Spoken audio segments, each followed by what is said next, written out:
Bloomberg Audio Studios. Podcasts, radio, news. Now to the central banks. It's a big week, of course, with decisions from the BOJ, the BOE and the Federal Reserve. The ECB, of course, not until April the 17th after they cut rates again. But we've been hearing from a key voice because the governor of the Bank of Spain has told Bloomberg it is now impossible to predict where Europe's interest rates will go. Speaking exclusively with Bloomberg's Kriti Gupta, Jose Luis Escriva discusses the impact of US tariffs on the rest of the world.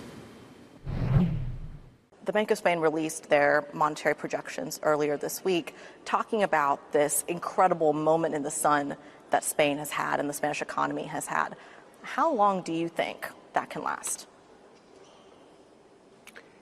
Well, that's not easy to respond. It's certainly behind this, let's say, bright outlook in terms of growth. There are structural factors, or at least I would say a number of elements in the configuration of the European post-COVID economy that help us. But at the same time, it might be elements that are genuinely transitory. Disentangle what is permanent and transitory might prove very difficult. But for instance, there has been a shift in consumer preference in Europe towards leisure after COVID that certainly benefits most countries like Spain that produce more services of that kind, like tourism.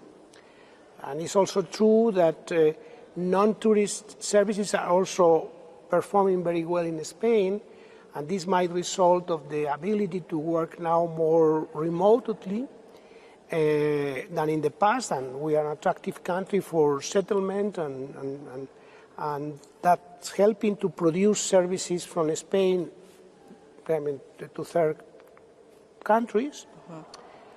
But even in manufacturing, things are doing better, certainly better than in the rest of Europe, because of, on the one hand, the fact that we are able to produce electricity with cheaper than our neighbors, even 30% cheaper than other large European economies at present, and at the same time, from a more geopolitical perspective, in making decisions about where locating factories and other business investments.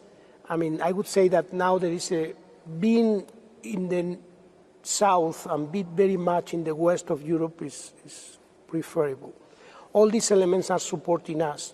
Together, I would say, with policies on digitalization, on climate change, or on migration that are supportive. You make a really key point, which is that the Spanish economy isn't just really enjoying a lot of the tourism benefits, but really a structural shift from, I would even go further than COVID, but even going back to the financial crisis, the repositioning of the Spanish economy is historic, truly. You've seen that reflected in the bond markets, where credit spreads from Spanish debt relative to German debt have shrunk. Everybody wants a piece of Spanish debt all of a sudden. The criticism of that, however, is the minute that the political situation in France or Germany or Italy or other parts of Europe starts to get better, suddenly that optimism around Spain, the relative optimism, is eliminated. This is something that you talked about in your monetary projections as well. If there is a key risk in terms of that sustainability of outperformance, what is that? Well, housing is a problem because Spain is benefiting. I mean, overall in Europe there are shortages of labor, particularly of skilled workers. We are competing for this kind of workers globally, and for that, but also low skilled workers. In general, we need to reinforce our labor forces in European countries. Our migration policies are, let's say, conducive to be more attractive for that than other European countries.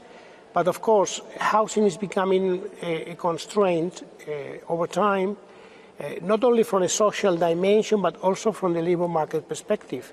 And we expect, according to our estimates that in the years to come, the deficit between the creation of homes or the need for houses for foreigners is going to increase a much faster pace than the production of houses. So in a way, here there is a bottleneck. This is one of the areas in which I think there is a need to work more. But I would say more in generally, we need to enhance the institutional framework. A reform, a badly needed reform on the public administrations in general is needed. Still there is room to catch up there with the best performance in Europe. And probably on fiscal policy, we need to remain prudent. We need to ensure that there is a long-term planning, and this is very, very well, this is always requested from investors, that not only your figures in the short run are decent in terms of public finances, but at the same time, you have really a medium long-term view in terms of fiscal sustainability.